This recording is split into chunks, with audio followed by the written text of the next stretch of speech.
John Frankenheimer has directed 18 feature films in 18 years in the film industry, and among the many, many people you've worked with and expressed your views about, I don't think anything has been expressed with more emotion or sentiment than the piece you wrote for the Los Angeles Times on Frederick March.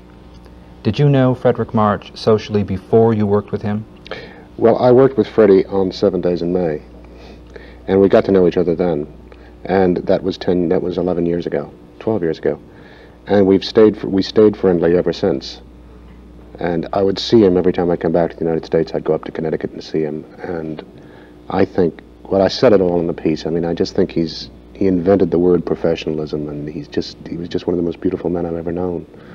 And I got him out of retirement to do The Iceman Cometh, and oh God, he was so good in that. He really was.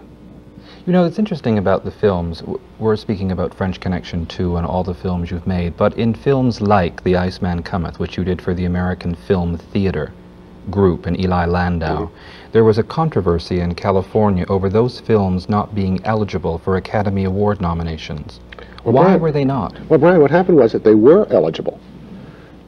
They were definitely eligible because what he did was he qualified the films by running them for 2 weeks, which is what you have to do, in Southern California. What happened was that we just didn't get any nominations. I think that there was some kind of a unspoken thing among members of the Academy not to vote for any of the AFT films. I think a lot of it had to do probably with the hostility. They felt hostile at the way that American Express handled the whole ticket thing by screwing it all up with the computers. But we just didn't get a thing, and I was very disappointed. Not only for me, I was disappointed for Bob Ryan, and above all for Freddie. Because if ever anybody deserved anything for supporting actor, it was Freddie. I agree. We'll take a break on The Iceman Cometh and come back with John Frankenheimer, French Connection 2, and film right after this.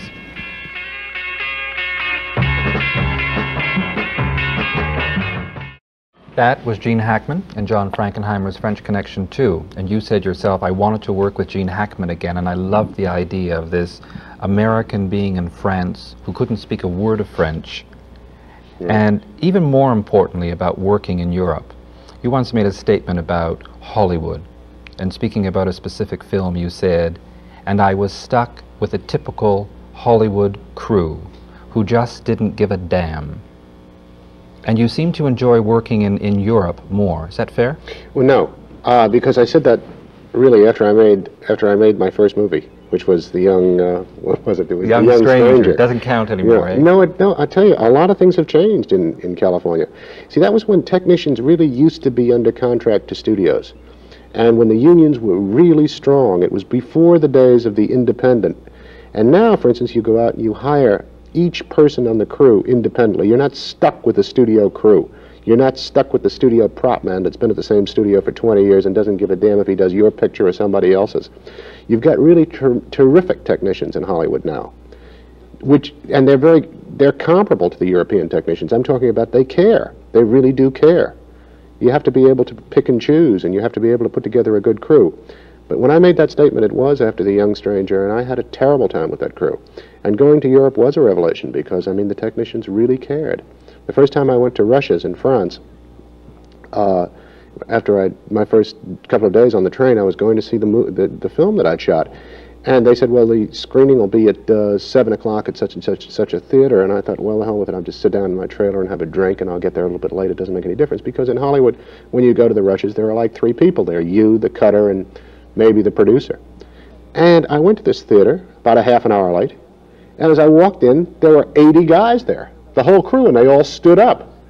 And I kept them waiting for half an hour. I couldn't believe it. But they really do in Europe go to see what they do. And now, since all that, I must tell you that they do in California now, too. Okay, I believe you. Yeah, do believe me. It's true. We look at your work and the personal statement films that one has to be careful not to call the little films, because while All Fall Down may be smaller in scope than The Horseman or Grand Prix, the theme is larger. And you said you did All Fall Down because, first of all, you'd always wanted to work with William Inge. Yeah. You liked the story. And in your own honesty, as much as you liked what Warren Beatty did for you in the film, you said that he wasn't up to the final scene, and he was so nervous about his own status as a star that you didn't get what you wanted from him. Are you still friends with Beatty? Yes, Warren and I are still friends, and I still stick with that remark. What did you want that you couldn't at that point get out of him artistically? I wanted the scene to be, if you recall the scene, it's a scene where he broke down in front of his brother, and I just wanted him to be full, and I wanted it to be emotional, and I wanted him to cry, and I wanted to see him really bleed, and I wanted to see him be open in a way that that character had to be to make the emotional climax of the movie, and it never happened. We did the scene, I think we did 50 takes. I mean, Bill Inge was reading Shakespeare sonnets and the thing and the this and the that. I can say that now, too, because it's kind of nice. I'm very pleased for Warren that he has such a tremendous hit in Shampoo, you know, and which he produced also. And I'm very fond of Warren, and I'd love to do another picture with him. I think you can't help but, you see, Brian, when a thing like that, you see, you can never say it's really the actor's fault. You have to say, what did I do wrong? Why wasn't I able to really reach inside him and get that? And the answer is he is capable of doing it. It's just that I couldn't touch him in that area at that particular time in our lives. I don't know why, even though we were close friends. So you can't really blame the actor. I have to blame myself. It wasn't Warren's fault. You had a screening recently in California, A French Connection 2. And obviously you had a lot of industry people there. And you had, I'm sure, actors, producers, and people like, as we were discussing, Barbra Streisand was there. And people liked French Connection 2. Is there still a procedure in California of screening your work for the industry? Is it important to get the industry moving in reaction to your work? Very. It's very important. If you get good word of mouth going about your movie, it helps a great deal. I mean, it's very important to get the recognition of your peers no matter what you do. I mean, no matter what profession you're in. And usually you can do it one of two ways. You can wait until the picture opens and then screen it for the various trade unions or individuals. Or you can do what I did with French Connection 2, which was have a group of people together and really just show them the movie because I wanted them to see it. But yes, the reaction of your friends, peers, associates is very important. Okay, there's a lot of talk in the industry now that whether it's a veteran like Paul Kohner, who almost created what Myron Selznick began, or someone like Sue Mengers, that Hollywood and filmmaking is being controlled by agents who are packaging the deals, putting them together, and going to studios and saying, here's the package, want it? Is that true? Is Hollywood being controlled by agents? I don't think so. I think that there are some good agents. I think that look, the star system is back. Whether one likes it or not, the star system is back, in much stronger than it ever was. It's down to the fact that you cannot get a movie made. I'm talking about an important movie that costs more than $2 million, unless you have one of about 10 people in it. And if you can't get one of those 10 people, you are in trouble. Is Gene Hackman one of the 10 now? Yes, he is. He definitely is. What happens then in a film? I'm curious. You make a film called The Extraordinary Seaman. You have David Niven, Faye Dunaway, Mickey Rooney, whom you've known back to The Comedian on Playhouse 90, one of your great television dramas. What happened to that film, and why did we have to wait 2 years to see it in a movie theater? Well, in the first place, it's really a lousy movie. It's the worst movie I've ever made.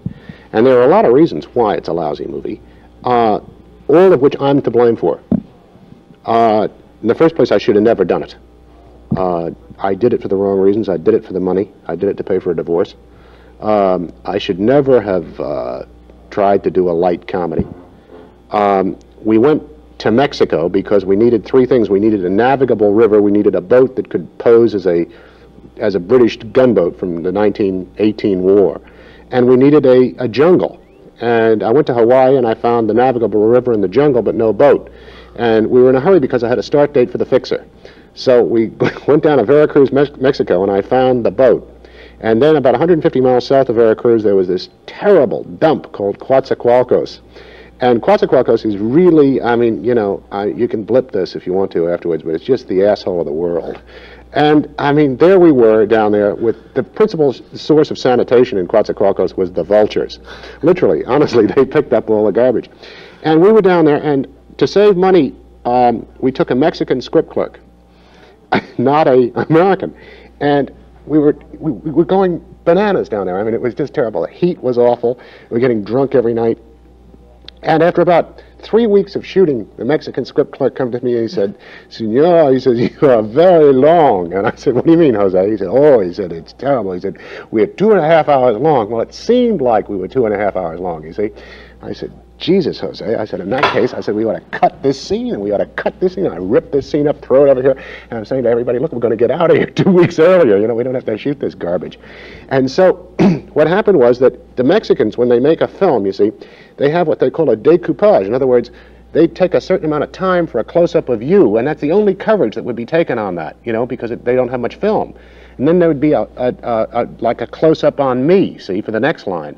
So they would time each individual thing, you see. Now, when you shoot it like I do, which is the whole scene on a close-up of you and the whole scene on a close-up of me, the guy would add the time, see. So in reality, when we put the damn thing together, we had 1 hour and 6 minutes of movie. The whole movie was 1 hour and 6 minutes, and my contract said that I had to give him 90 minutes. So I had 66 minutes, and now we had to figure out how to stretch it. I mean, we had everything in that movie but the slate numbers. I mean, you know, after the clapper went bop and I said action, we cut to it.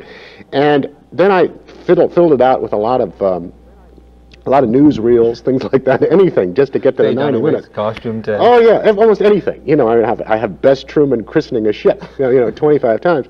And we really tried to get that movie released on TWA. You know, I mean, that's really, you know, I mean, I really never wanted it to play anywhere. We have to take a break, but we're going to be right back with John Frankenheimer and more truth about film and filmmaking right after this.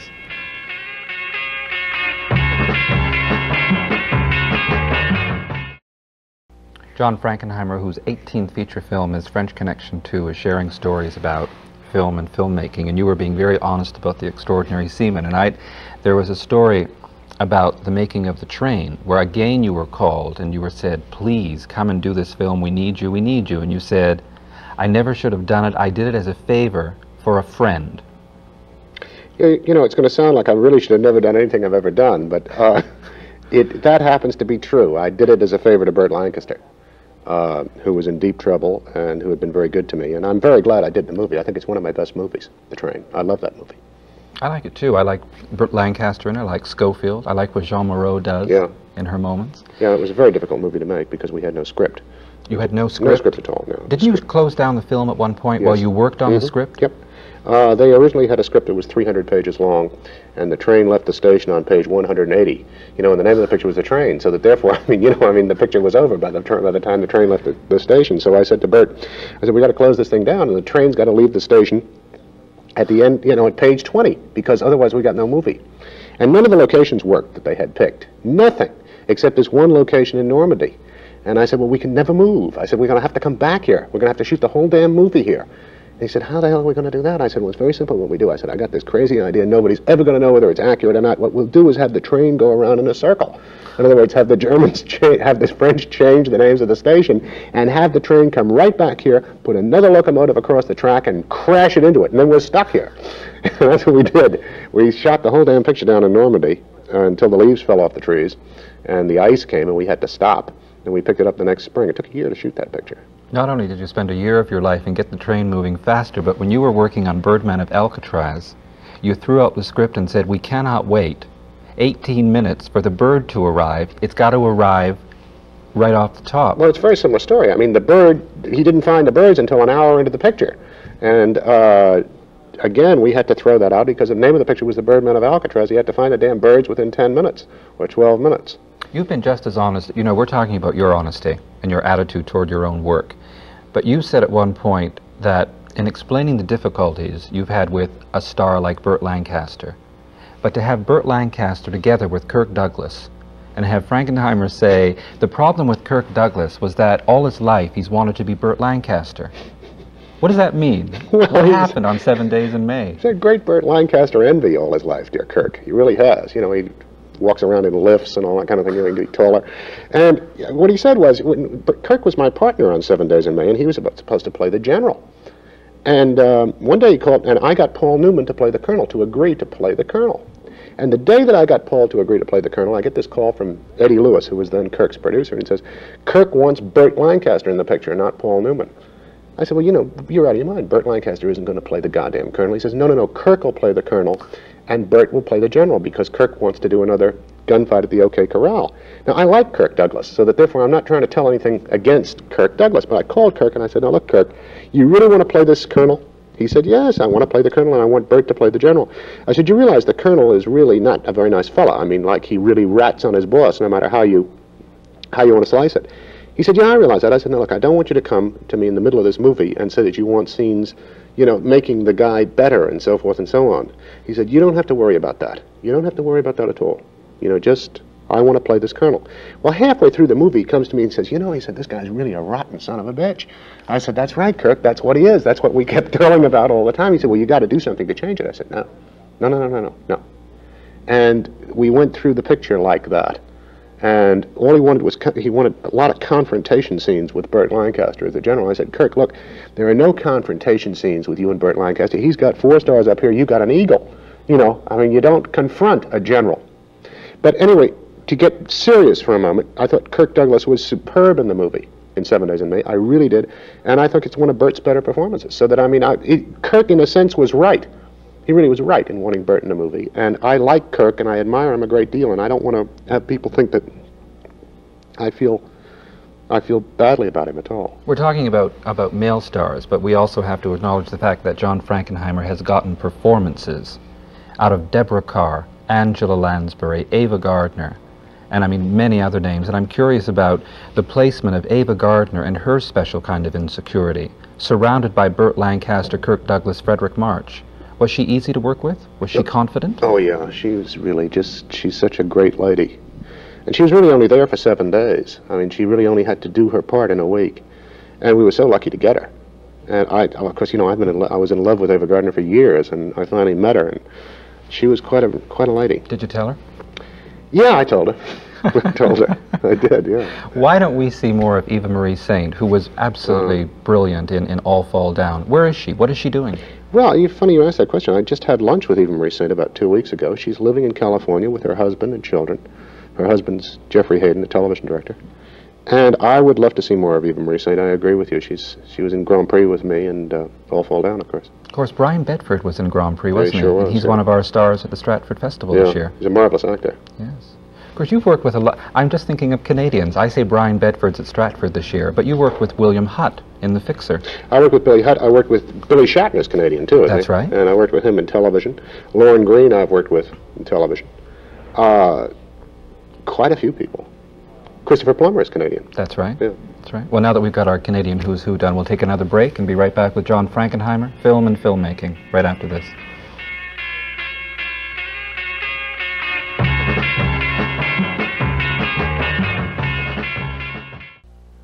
John Frankenheimer is with us. Mr. Frankenheimer has been sharing stories about everything from the beginning to French Connection 2.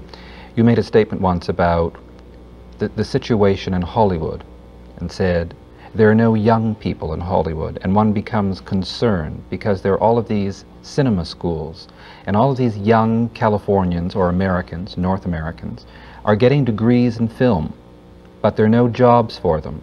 And in the middle of this, although this isn't your quote, there is the creation of the American Film Institute. And your old friend and associate Martin Manulis is very involved, and it's been dismissed with people like William Friedkin quitting and saying it's called, thanks to Charlton Heston and George Stevens Jr., the Chuck and George Show.